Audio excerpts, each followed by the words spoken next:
Subscribe कीजिए, bell icon दबाइए। Video पसंद आए तो लाइक कीजिए, शेयर कीजिए।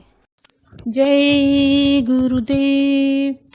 यह मधुबन है जहाँ पर कृष्ण गौआ चराते थे। उन्होंने भी कुछ सुनाया था धर्मनिष्ठ लोगों को। जब उन्होंने उनकी बात को नहीं माना तो उन्होंने कहा कि मैंने पापियों को पहले ही मार डाला। अर्जुन को दिव्य दृष्टि दिखाया, तब उन्होंने विश्वास हो गया कि मुझे तो केवल नियमित मात्र गांडिया को हाथ में लेकर तीर चला देना है। ऐसा ही मैं भी कुछ कह दूँ तो बुरा न होगा। मारने वाले मार दिए गए और बचने वाले बचा लिए गए। निशाना बन चुका है और तुम्हें नियमित मात्र खड़े होकर यश प्राप्त कर लेना है। मैं तो जो बातें पर्चों में लिखी थी वह बातें सत्य हो रही है और आगे भी होगी। अब अखबार भी उन बातों को मिला जुला कर लिखने लगे। सत्संग में जाकर भी जिन लोगों का मन साधन भजन में लगता नहीं है, वह व्यर्थ के पचड़ों में अपना समय बर्बाद करते हैं। अपना तो नुकसान करते ही हैं, दूसरों का भी समय खराब करते हैं। सत्संगियों कोई क्या कर सकता है, कैसे रहता है इससे तुम्हें क्या मतलब। व्यंग ताना कसी इधर उधर की झूठी सच्ची बातों से अपने को बचाते हुए अपने लक्ष्य पर डटे रहो। सेवा सच्ची वही है जिससे गुरु प्रसन्न हो।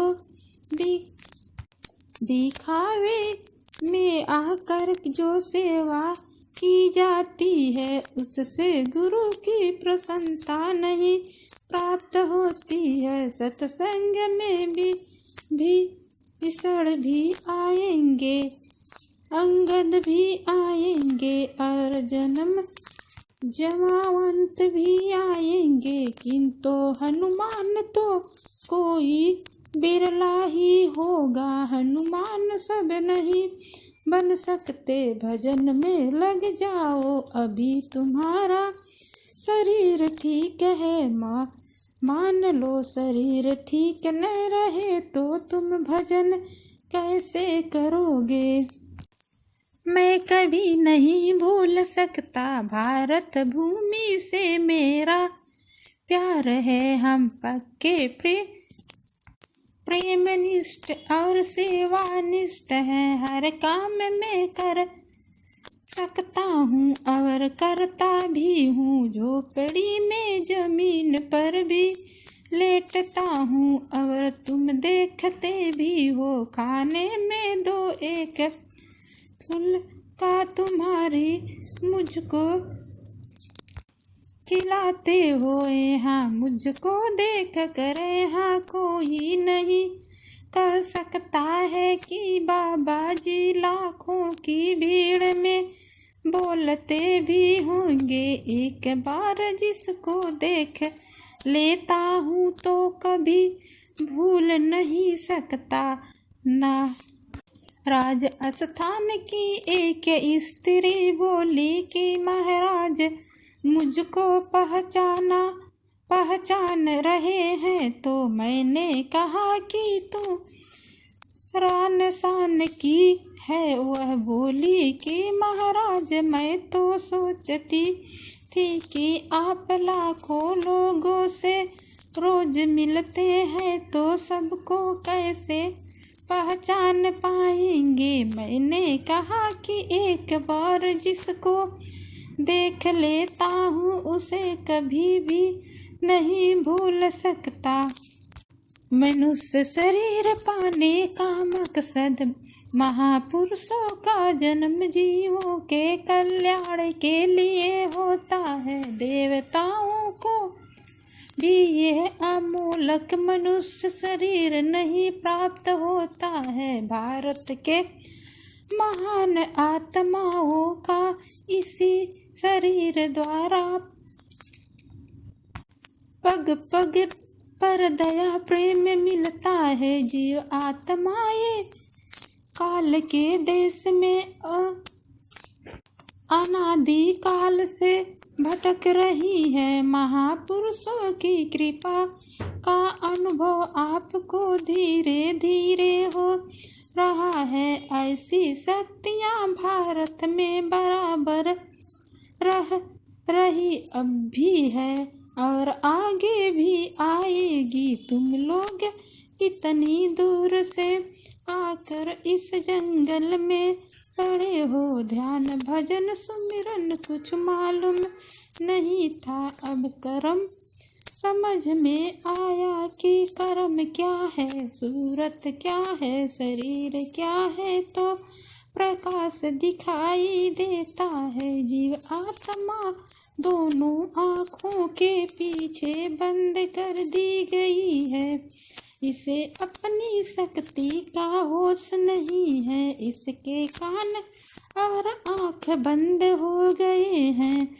जब तक महात्मा नहीं मिलेंगे और अपनी दया से आँखों के पर्दों को साफ नहीं करेंगे, तब तक प्रकाश नहीं दिखाई देगा। तुम्हारी वह दिव्य आँख नहीं खुल सकती है तो इसको खोलने का सवाल है और जीवन काल में ही इसको खोलने के लिए ही तुम इस मनुष्य शरीर में भेजे गए थे। काल कहते हैं कर्म को, इसी में सब जीव फंस गए हैं। देखो प्रेमियों, यह अपना सत्यमत है। सत्यमत को लोग समझते नहीं। सत्यमत का रास्ता सीधा और सरल है। हमें लोगों के ऊपर परमात्मा ने बड़ी कृपा की, जो अपने अंदर के देश को छोड़ा और वहाँ आकर जीवों पर दया किया। काल कहते हैं कर्म को और इसी कर्म से सब जीव फंस गए। उनका निकलना इससे होता नहीं। संत मत की साधना समय समय पर काल कर्म से दूर करने की है। अब नाम को पकड़ना है और नाम की कमाई करना है। इसमें विशेष कर अंदरूनी नाम और रूप की कमाई करना है। नाम सूरत को खींच लेगा। लोग बाहर से कमाई करते हैं और बाहर ही वस्तुएं इसे खींच नहीं सकती। अंदर में शब्द प्रकट होगा और उसी में आनंद प्रकट होगा। जैसे पहले सूरत नाम को छोड़ना नहीं चाहती थी और जब छोड़ दिया तो अब पकड़ना नहीं चाहती है, किंतु हमें अपने काम में बराबर लगे रहना चाहिए। जय गुरुदेव।